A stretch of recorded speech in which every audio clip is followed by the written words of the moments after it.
Assalamualaikum warahmatullahi wabarakatuh. Bismillahirrahmanirrahim.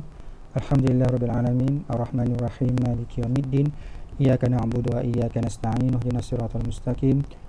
Siratal ladzina an'amta 'alaihim ghairil maghdubi 'alaihim waladdallin. Amin. Alhamdulillah, pada hari ini kita dapat bertemu dalam mata pelajaran Jenayat Darjah 5.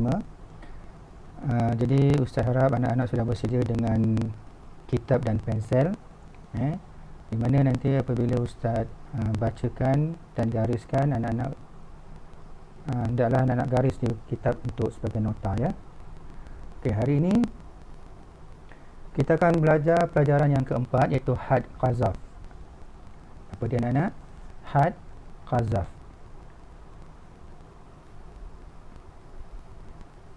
Okey. Kitab Jenayat muka surat 19. Okay, kita tengok pada pengertian qazaf. Mana yang Ustaz ada gariskan, anak-anak gariskan pada kitab. Okey, pengertian qazaf: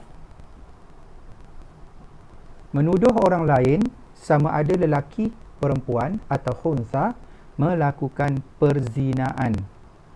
Dia menuduh zina, sama ada lelaki, perempuan ataupun khunsa. Khunsa ini adalah manusia yang mempunyai dua alat kemaluan. Ada kemaluan, dia ada kemaluan lelaki dan juga ada kemaluan perempuan.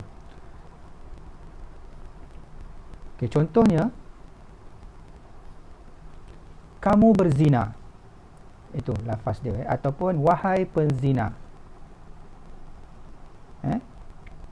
Okey, tuduhan ini juga sama ada ditujukan kepada isteri ataupun suami ataupun orang lain. Itu namanya qazaf. Jadi berhati-hati dengan tutur kata kita. Jangan sampai kita dihukumkan menuduh, menuduh orang lain melakukan zina. Selain daripada contoh di sini, kadang-kadang kita pernah dengar ataupun kamu sendiri pernah mengatakan, katakan, "Hai anak haram." Itu sudah menunjukkan bahawa kamu menuduh kawan kamu tu anak haram. Anak haram ini maksudnya anak zina. Jadi secara langsung kamu telah menuduh ibu kepada kawan awak tu berzina. Itu pun juga dikirakan sebagai qazaf. Okey. Had qazaf. Had ni adalah hukuman qazaf. Okey, gariskan. Dikenakan sebatan 80 kali sebat bagi orang yang merdeka. 80 kali sebatan. Kalau orang berzina, kita sebat 100 kali. Tapi orang yang menuduh orang berzina, dia punya kesalahannya ialah 80 kali sebatan bagi orang merdeka. Dan dikenakan sebatan 40 kali bagi hamba. Zaman sekarang dah tak ada hamba.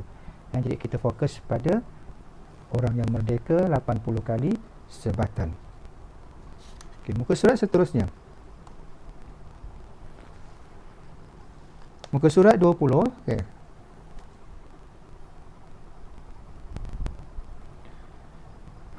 Okey, ini tak payah buat. Dalil hukuman had qazaf. Okey. Dalil hukuman had qazaf, gariskan. A'udzubillahi minasyaitonirrajim. Firman Allah Ta'ala, walladzina yarmunal muhsanati thumma lam ya'tu bi arba'ati syuhada afajliduhum thamani najaldah. Surah An-Nur ayat yang keempat. Jadi nota kamu salin itu saja, dalil hukum had qazaf, surah An-Nur ayat 4. Artinya, dan orang yang melemparkan tuduhan zina kepada perempuan yang terpelihara kehormatannya, kemudian mereka tidak membawakan 4 orang saksi, maka sebatlah mereka dengan 80 kali sebatan. Allah dah terangkan cara hukuman bagi orang yang menuduh orang berzina. Lebih-lebih lagi dia menuduh perempuan yang baik, perempuan yang terpelihara kehormatannya melakukan zina. Maka kalau dia tidak dapat mengadakan 4 orang saksi, maka sebatlah mereka dengan 80 kali sebatan. Ini Allah sendiri yang menyatakan hukuman qazaf ini dalam Al-Quran surah An-Nur ayat 4. Okey. Seterusnya muka surat 21, kita terus pergi kepada syarat orang yang menuduh, iaitu pengkazaf. Pengkazaf ini ialah orang yang menuduh. Yang pertama, berakal. Berakal. Yang kedua, bukan usul. Maksudnya bukan yang menuduh itu bukan ibu bapa dia, bukan datuk dia atau seterusnya daripada yang dituduh. Jadi bukan usul. Yang ketiga, baligh.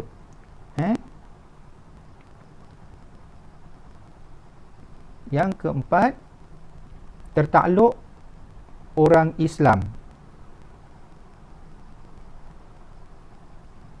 Jadi maksudnya dia yang menuduh itu tertakluk dengan undang-undang Islam. Yang kelima, sukarela. Tuduhan dia itu sukarela, bukan dipaksa oleh orang lain. Okey. Jadi ini salin semua ikut bentuk carta minda ini. Okey, seterusnya masih lagi muka surat yang sama. Syarat orang yang tertuduh, yang dikazaf, orang yang kena tuduh tu, yang pertama, merdeka, bukan hamba. Yang kedua, baligh. Yang ketiga, Islam. Yang kena tuduh itu orang Islam. Yang keempat, berakal. Dan yang kelima, afif. Afif ini ialah yang sejahtera, yang baik. Yang kena tuduh itu adalah orang yang baik, bukan orang yang jahat. Bukan pelacur. Kalau pelacur memang sah-sah dia berzina. Ini orang yang terpelihara kehormatannya yang dimaksudkan dalam surah An-Nur tadi. Okey, yang carta minda ini pun buat semua. Okey.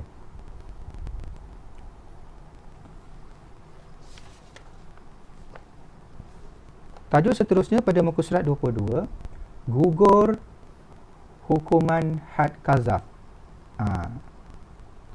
Hukuman kazaf akan gugur dengan salah satu sebab berikut. Hukuman 80 kali sebatan itu digugurkan daripada yang menuduh itu dengan beberapa sebab di bawah. Okey. Yang pertama, pengkazaf dapat membawa 4 orang saksi. Gariskan yang merah itu saja. Maksudnya yang menuduh itu dia dapat mengadakan 4 orang saksi lelaki yang memenuhi syarat-syarat sebagai saksi zina. Mesti ada. Kalau ada dan saksi itu mengatakan bahawa tuduhan orang ini betul, memang orang yang kena tuduh itu berzina, maka gugur had kazaf. Seterusnya, orang yang dikazaf memaafkan orang yang mengkazab. Yang dituduh itu memaafkan orang yang menuduh dia. Jadi hukuman kazaf digugurkan. Yang ketiga, pengkazaf melakukan li'an jika orang yang dikazaf itu isterinya. Kalau yang menuduh itu suami kepada isterinya dan dia pun melakukan li'an. Li'an ini bersumpah. Bersumpah dengan tuduhannya itu. Sumpah dengan nama Allah. 4 kali sumpah dengan nama Allah untuk menggantikan 4 orang saksi lelaki. Kalau ini berlaku, maka gugurlah had kazaf pada dia. Yang keempat, orang yang dikazaf membuat pengakuan bahawa dia telah melakukan perzinahan. Akhirnya yang dituduh itu mengaku yang dia itu berzina, maka gugur had kazaf pada yang menuduh. Seterusnya, pengkazaf mempusakai hukuman had kesemuanya. Pengkazab mempusakai hukuman had kesemuanya. Yang menuduh itu mempusakai hukuman. Contohnya, salah seorang daripada dua saudara adik-beradik mengkazab akan yang satu lagi. Abang katalah menuduh adiknya berzina. Kemudian saudara yang dikazabkan itu mati. Mungkin tertekan, akhirnya dia meninggal. Dan tidak ada baginya waris selain daripada saudaranya yang menuduh itu. Dah tak ada orang lain, dia dua beradik je. Maka gugurlah had ke atasnya. Yang ini tidak dikenakan had ke atasnya. Maksudnya abang tu menuduh adiknya meninggal dan tak ada adik-beradik lagi, dan dia dua orang, maka gugurlah had kazab kepada si abang. Itu. Dan yang terakhir, yang keenam, orang yang dikazab enggan bersumpah. Maksudnya tadi yang menuduh itu bersumpah, si suami berli'an, tetapi si isteri tak balas li'annya. Maksudnya dia tidak bersumpah. Maka gugurlah had kazaf kepada yang menuduh. Okey. Jadi itu saja untuk pelajaran kita hari ini, iaitu had kazaf. Jadi Ustaz harap anak-anak faham tajuk yang serba ringkas ini tentang tuduhan zina. Jadi tolong buat nota dan snapshot pada Ustaz dan hantar pada Ustaz melalui Telegram. Akhir kata, Assalamualaikum warahmatullahi wabarakatuh.